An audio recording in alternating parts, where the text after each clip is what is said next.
All right, let's dive straight into this explainer and look at the real reason your boss handed you that very specific annual performance target. Look, we've all been there, right? You're sitting in your performance review, staring at this huge number on a piece of paper, and you're trying to reverse engineer the math that somehow led to it. But what if I told you the math is actually kind of a lie?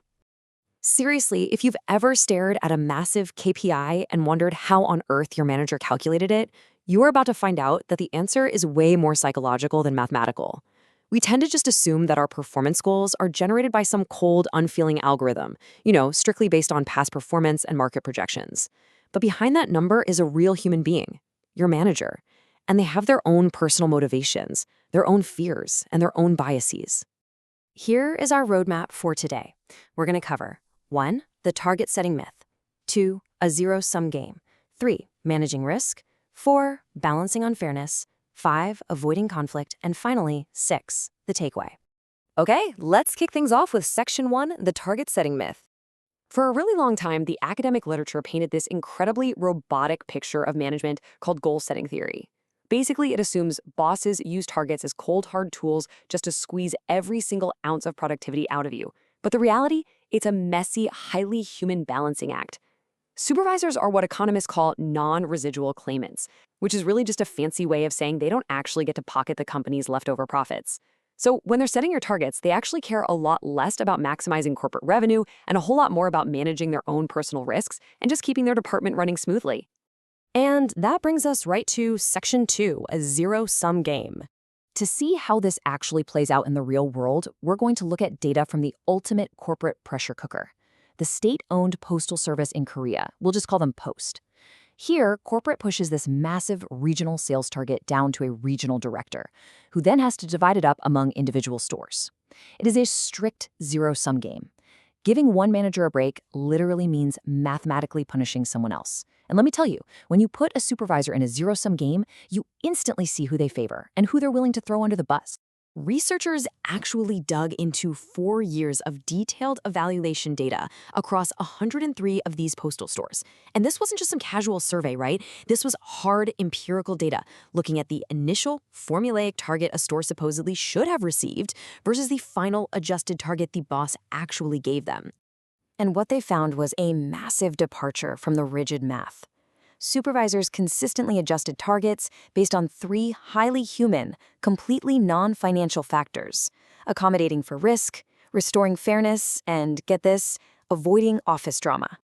Let's unpack that first one in Section 3, managing compensation risk.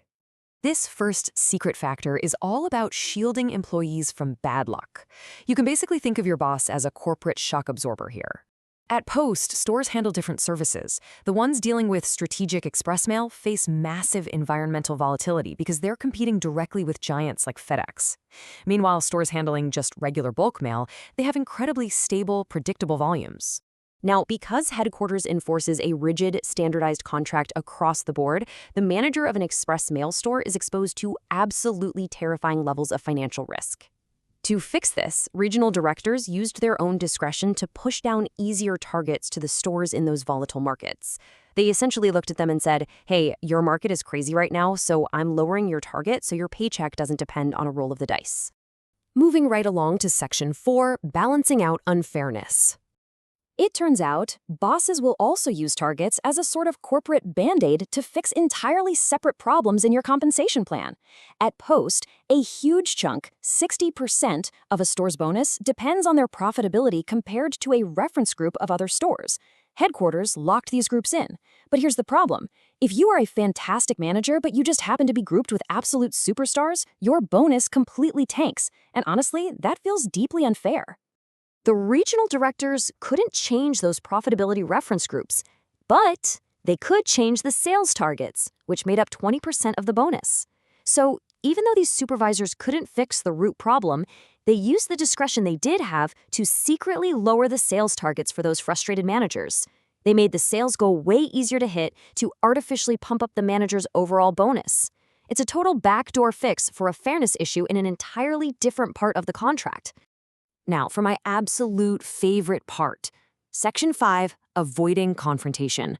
This brings us to the most surprisingly human secret of them all, Bosses absolutely hate getting into arguments, and this desire for a peaceful workday, it radically changes your KPIs. Remember that zero-sum game we talked about? Lowering a target for one person mathematically means raising it for another. When making that choice, supervisors act like psychologists. They literally weigh who is most likely to yell at them based on their hierarchical status in the company. Just look at this quote, straight from the study. Supervisors will intentionally burden lower status employees just to avoid a stressful confrontation with the office heavyweights. Academics call it confrontation cost. In the real world, it just means the boss knows a high-status employee is going to march into their office and argue, while a lower-status employee is probably just going to sigh and try their best. So the boss takes the path of least resistance. And this isn't some rare edge case either. A whopping 57% of the store managers in the study had a job grade very close to their regional director. That meant over half the managers had enough clout that the boss was actively managing around their egos just to avoid a fight. So, what does this all mean for us? Let's hit Section 6, the real-world takeaway.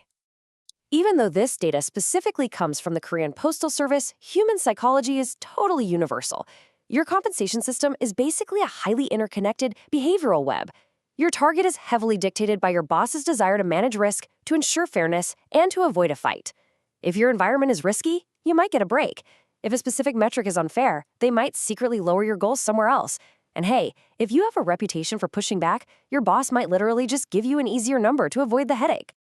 So, the next time you get handed an annual goal, you've really got to ask yourself, are you staring at a number perfectly designed to squeeze the best out of you? Or are you simply looking at the mathematical result of your manager's attempt to keep the office peace, fix a broken bonus structure, and avoid a massive migraine? The math might be fixed, sure, but the psychology is always negotiable. So how much is your silence actually costing you at your next review?